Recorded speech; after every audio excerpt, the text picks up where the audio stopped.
Morning all. It's Tuesday today. That means it was Monday yesterday. I'm gonna go and have a look at a second-hand DX140 that we've sold. It's gone to a place where they modified diggers to go into the forestry. So I think it's gonna have some sort of guarding on it, stuff like that. Anyway, the two-way won't work. Two-way does not work, so we're gonna go and have a look at it. And hopefully I'll be able to take you along with me. It is at another company's property, and if it's in their workshops and stuff like that, I might not be able to show you much. So we'll see what sort of a video this turns into. Okay, so a bit of background. This is a second-hand machine that has done 7,469 hours.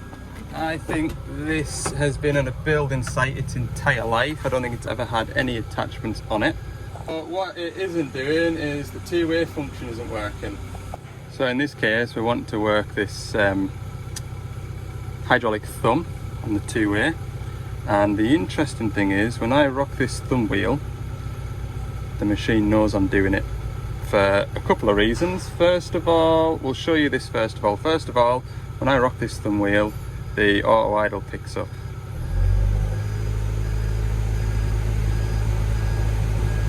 But we don't see these lines tensing, and we don't see that thumb moving. Through the onboard data screen, we can see the PA pressure is not moving.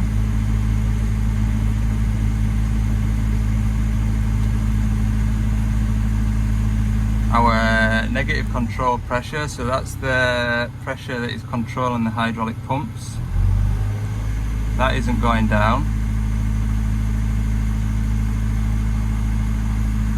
And our pump pressure up here, that isn't increasing either. We can see our flow control lever right hand voltage, that is working. Now normally with a machine and the two-way isn't working and it's been on a building site and it's never had an attachment on, normally I would say it's the EPPR valve underneath my foot here that is seized up through lack of use. But the fact that it's seeing some sort of pilot pressure to bring the revs up tells me that it is doing something, but is it supplying enough pressure to physically be able to move the spool? Another interesting thing is if we put it into one way, so we would expect that thumb just to move one way. We're going to put oil down the left hand side of the boom, so it's going to it's going to try and shove that thumb down into the ground when we press this hammer button. Again, the machine sees me pressing that button and it brings the auto idle up, but there is absolutely nothing happened. The lines aren't tense enough. It's as though the spool isn't moving, which I think is the problem. So to summarise, electronically the machine can see me doing all these inputs. Hydraulically, the machine isn't reacting to those inputs. So first of all, I think we need to check the pilot oil pressure going to the option spool.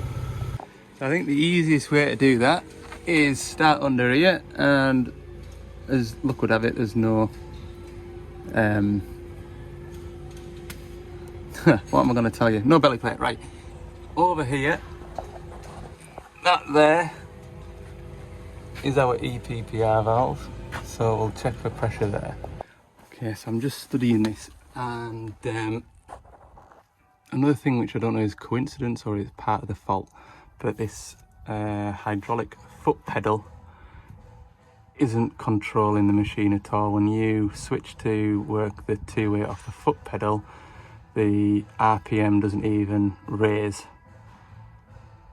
So what I'm going to do first, we've got shuttle valves here, so the oil, these two pipes here go to the spool to move the option spool like that, and these are shuttle valves here. and if my oil is going through here and disappearing to tank, then that's where my pressure's going. So just to rule out the foot pedal not working as being part of the fault or just a coincidence, I'm just going to delete it from the system. It's going to take 2 caps there and there.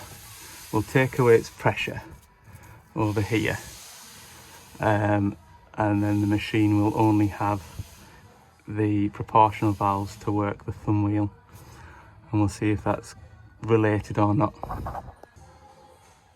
Okay, that's the foot pedal deleted from the system. Fault remains. Oh. So that foot pedal not working is not a symptom, I don't think. Right, next what I want to do then is I need to see what pressure I've got to go and move that spool. So we'll put a T-piece into here with the pressure gauge. It doesn't matter which pipe, that one or that one. This is a shuttle valve, so there's no point putting a... Is there? Yeah, no. Yeah, because when that's putting oil out of there, it's going to push a little ball bearing down against here, so we won't get any pressure here. So yeah, we need to put a T-piece into here, and we want to see what pressure we've got. We've got the gauge plugged in. I don't know which way I'll have to rock this thumb wheel to see anything, but let's see.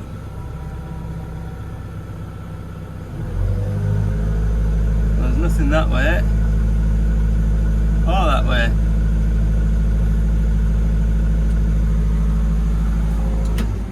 So I wonder if this works differently to the Dash 5s. Because I think this is the first time I've ever had a 2-way service not working on a Dash 7. And I wonder if the EPOS controller revs the engine up. I've got no pilot pressure there, so it's that EPPR valve that's knackered the job.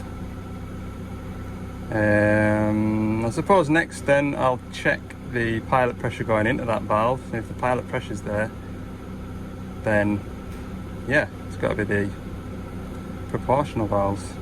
Which is a good thing, because I didn't fancy pulling a spool out. If we had pressure there, then yeah, if we had pressure there, or enough pressure to move a spool, i.e. above 15 bar, then next job would be to pull the spool out, which is a upside down job. Didn't fancy that today. So yeah, I would say that the machine must rev itself up rather than wait for a pressure for the auto idle pressure sensor. I was probably told that on a training course about 4 years ago. Right, let's see where we can get a... Well, that'll be easy. We'll just get a pressure reading where I've taken this pipe off. Take that cap off and put that straight onto the end of there. Modern technology, eh? I've only got one more pressure to test, and my gauge is, yeah, it's flat. So I'll have a bite of lunch, I think. It is that time of day.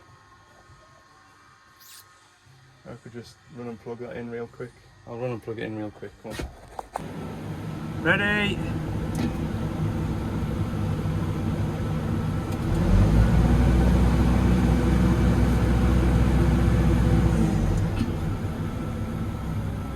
So we've got pilot pressure going into that valve, and we've got nothing coming out of it from our input. So I would say it'd be that valve. I'll tell you what, one more thing to do. This one's with the multimeter this time. We need to check that we've seen that we've got an input going to the EPOS, because we can see the EPOS is looking at this thumb wheel. Have we got an output from the EPOS?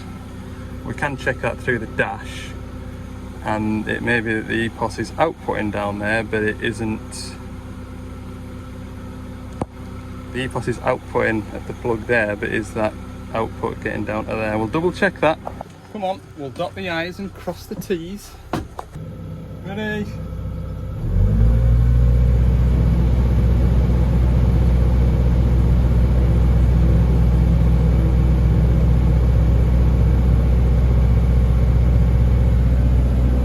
That's those I's and T's dotted. Oh yeah, look, we've also got a error code.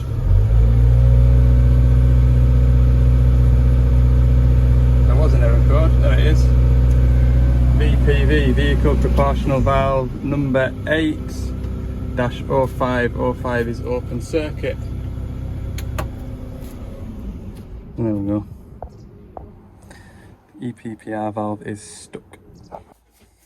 Alright, this is the valve from underneath the machine. Funny thing is, it's identical to the valve that we fitted on that high track yesterday. But it was used for a different job. It was, well no, it's the same job in principle, but for the rotate circuit, doing the exact same thing. We're putting an oil pressure out of here or here, and it's proportional. So proportional means that the more you move your thumb wheel, the more pressure comes out of these. So I'm going to take them apart. Now, I don't really have an awful lot of success taking them apart, getting them working, and then staying working. But we're an hour and 20 minutes away from the yard. Might as well just spend 10 minutes pulling it apart, cleaning it up, putting it back together and seeing if it works, just to see if me foot pedal, I don't think it will, like, I think that foot pedal changeover valve will be the same as this, lack of use. I just need to pop these out. There's a flat screwdriver, mini pry bar, look. There we go, it's one out.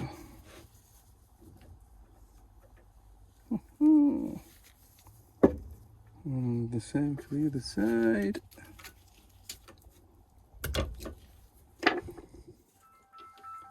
Uh-oh, phone's ringing. Right, I've got one plugged into the machine here. You can see it's just got loads of like gunk. I've got this one, it's not springing back to neutral yet, but you watch this piece here. I'll zoom you in. I'm going to operate the thumb wheel. It isn't springing back, can you see? So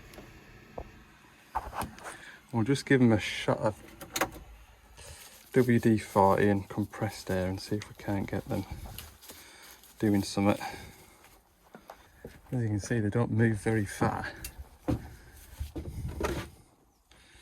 Where's my other one at? In the cab. Yeah, I'll give these a bit of... Yeah, I've got these cleaned up. I'll let them sit in WD-40 for a bit. Give them a blast of the airline. We'll go and plug them in and see if we can't get both of them working.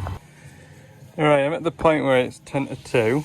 I've spent about 20 minutes, half an hour plugging each one of these in. They kind of work and then stick up, and you spend another 10 minutes freeing it off, and then it works a little bit and sticks up again. Just got a feeling that I've got the opportunity now where I'm not pressed for time. I've got nothing else to do this afternoon. I can meet my parts man halfway, get a couple of these valves and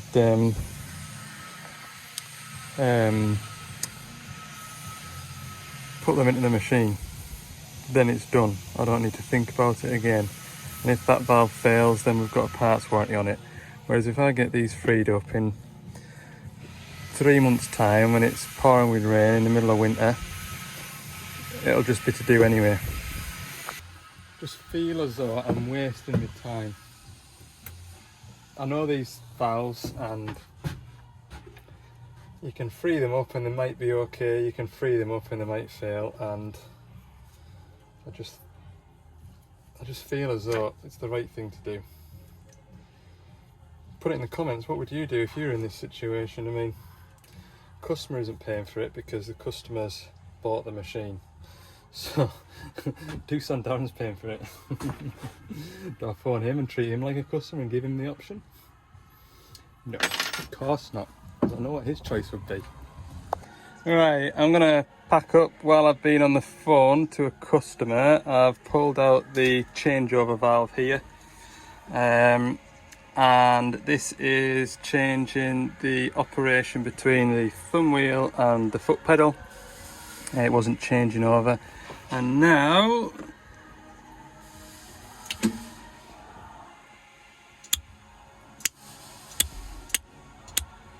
it is. So that's working. I can put that back together. I know I don't need a new one of them, which is good because I'm pretty confident we wouldn't have one of them. So we'll nip away, get an EPPR valve, 6 pipes, fire that on. We're done. I don't even have a belly plate to put back on, look. Whew. Okay, sports fans, there's the old valve. That is the newly collected new valve. Let me pass one halfway. So I've got the fitting swapped over. Let's fire it on the digger and get this two-way working. Right, we're up and running. I've got it into the screen so I can swap between the joystick and the pedal to make sure they both work. So thumb wheel. Lovely. Set it to the pedal. Oh, come down here.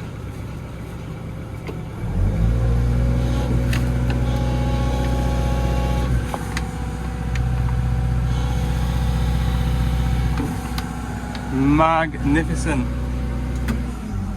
So, we've all learnt something today, I hope. If we have a DX1, well, any DX, any digger with a two-way not working, it's a -7, we can't expect the EPPR to be okay if we rock this thumb wheel and the revs pick up. That's how on the -5s I could diagnose it over the phone whether or not we need to come with an EPPR valve. I looked at that EPPR valve on the shelf this morning and thought, I won't need you because the machine revs up. Anyway, what's the hours? 7:469. Job's done. About 4:30 now, so I'll call it a day. Tomorrow morning we'll go and look at a 320 shovel for an oil leak. Then I've got a 420 shovel for auto greasing at working, and a 580 shovel lack of power. So we'll go and check them out. Wednesday morning. Well, it's going to be a busy day today. I think I mentioned to you yesterday we're going to go and look at a 380 shovel and a 420 shovel, but I said I'd do that this morning, and then the fella that has this digger, that one there, he was wanting a top roller fitted to his digger, and I thought the machine's been in the yard for 2 months, I'll have plenty of time to do that. He phoned me yesterday afternoon and said, can I come and collect that digger? I said, yeah, no bother, I'll just quickly spend half an hour putting a top roller on this digger.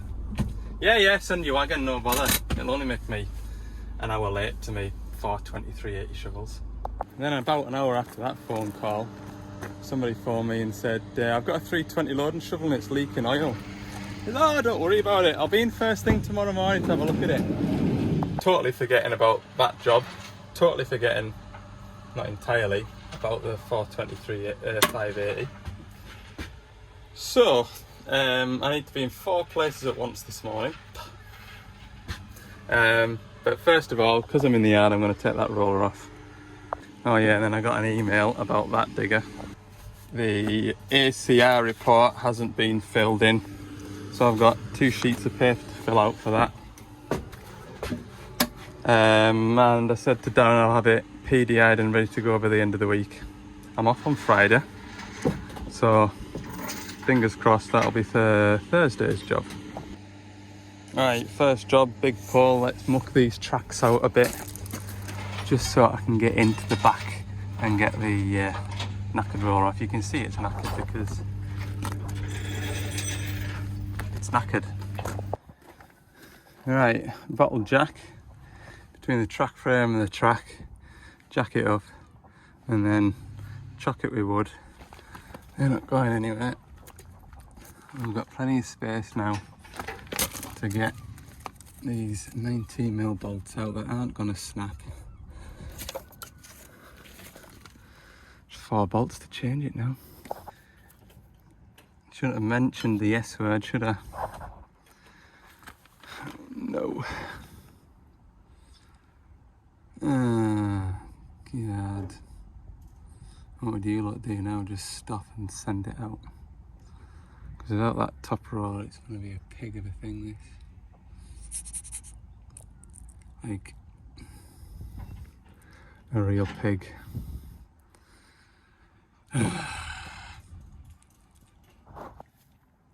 Second one was already broken, look. Oh, I'm just going to leave it.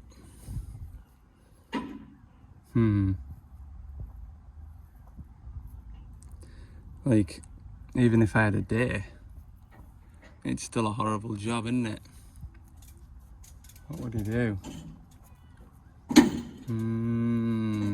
Take a couple of track pads off and then you can get on it square with a drill. Oh, yuck. We'll leave that till later.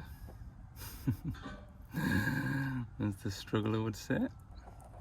Right, ACR complete. Can't get hold of this customer for the solar, but if he's needing it for a job today, then it'll go and do that job.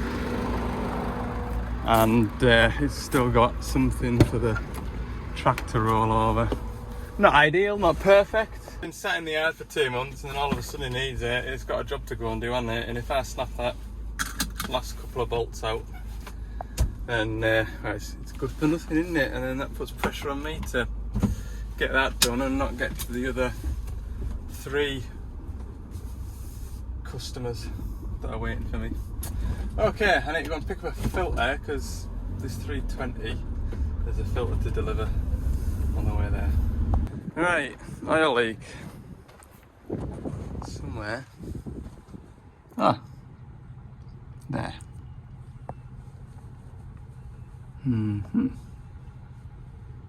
Not a pipe by the look of it.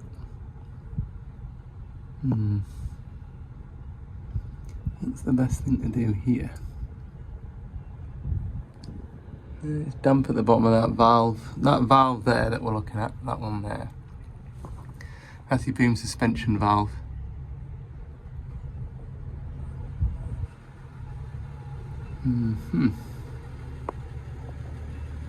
Okay, I've got it leaking. Although it already was leaking, I can see where the leak is. And it's at the far end between the block and that plate. There'll be like a bung, I would imagine, that's come loose and it's split the O-ring. I'm just trying to decide what to do. I think if I can, we'll unplug that plug. We'll take the bolts, you see it's got 2 plates. So that plate there mounts to that plate there, which is mounted via rubber. So it's got a bit of movement. Take the valve block off the first plate, because there's only 2 bolts to hold it. And then try and move the valve across and see if we can't do it with all the pipes attached. Oh, I hope I can. It'd be lovely if I could. Right, I've got it pulled away from the frame. Still attached to all the pipes, so I'm pleased about that. You can still see it's dripping. And from underneath, that Allen bung to the left of that front mounting hole. Bet you it's loose and it's split the O-ring. That is loosey-goosey.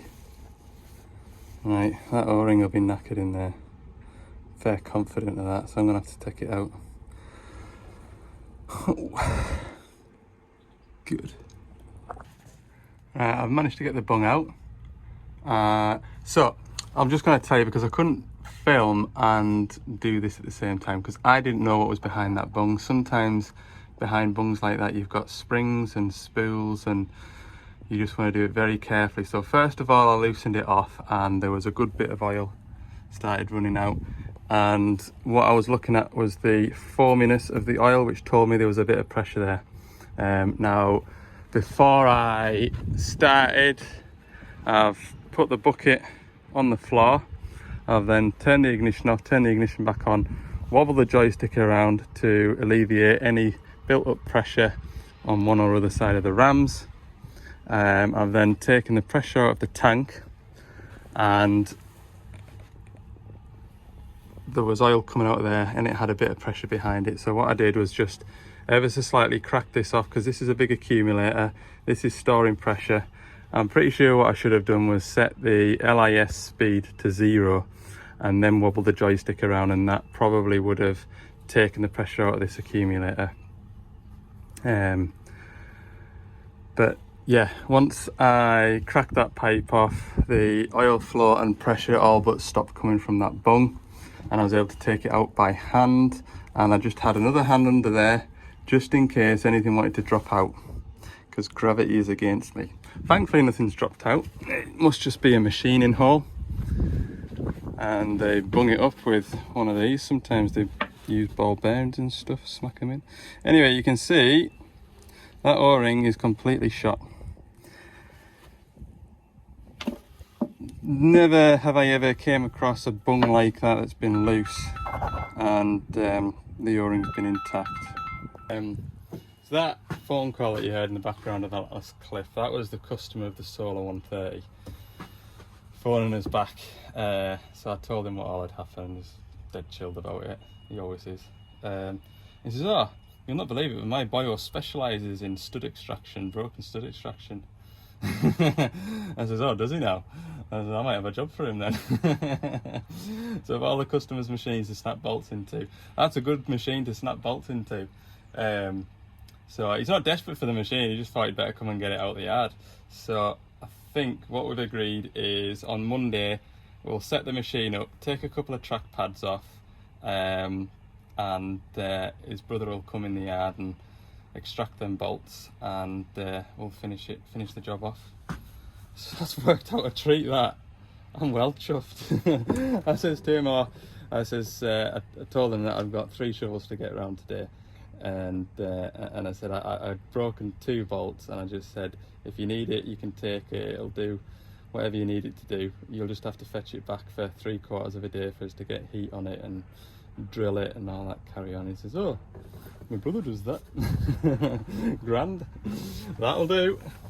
Anyway, I've selected an O-ring to replace said failed O-ring. There's not much left of that to know what sort of thickness it is, but that looks about right. And before I bolt that valve back down, I'll just work the hydraulics up and down and just see if it's leaking. It is the best option. Okay, bung is in.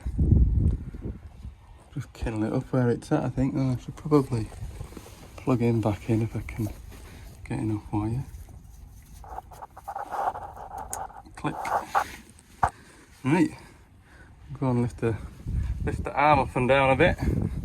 Set the LIS to 0 mile an hour, so the LIS is engaged, because evidently that must be linked to the LIS, because there was pressure behind it until I cracked that accumulator pipe off.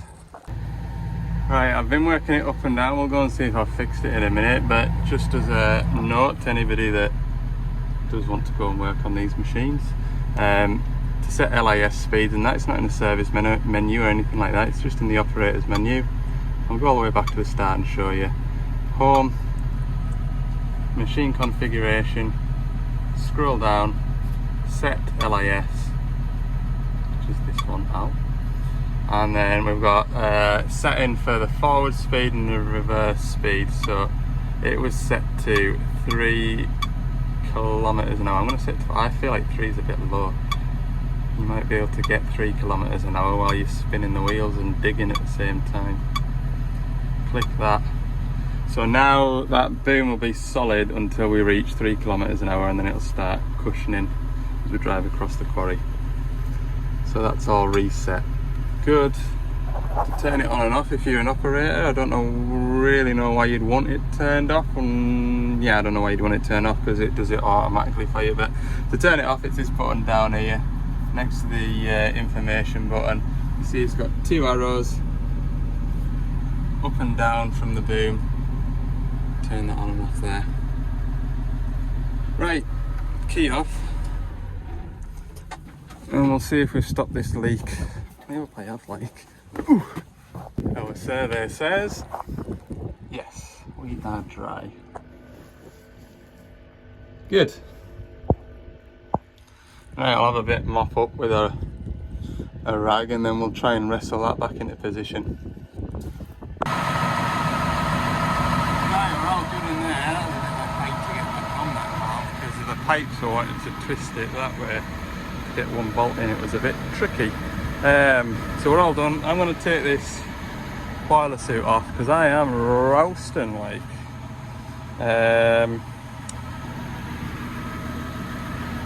We've got 5 litres of oil maybe lost. I'll check the level. If it's looking like it wants 20 litres, I'll put 20 litres in it, but it's going to be serviced back in the next week with a look at the hours on it. Right. Oh, good lord, 20 mil for the Leo.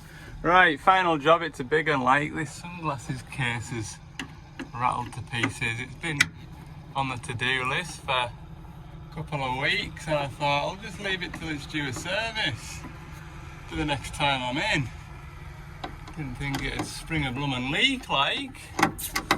It's on 3,441 hours, so another 60 hours and it'll be, yeah.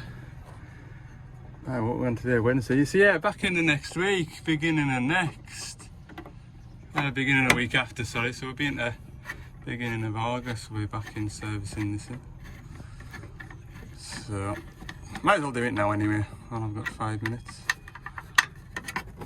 There we go, easy as that. Hey, get my sunglasses back. That works, you have to make sure it works when you finish like. Never changed the glasses case before. Apparently, the other 320, its brother, needs one as well. Brought them both with me. But,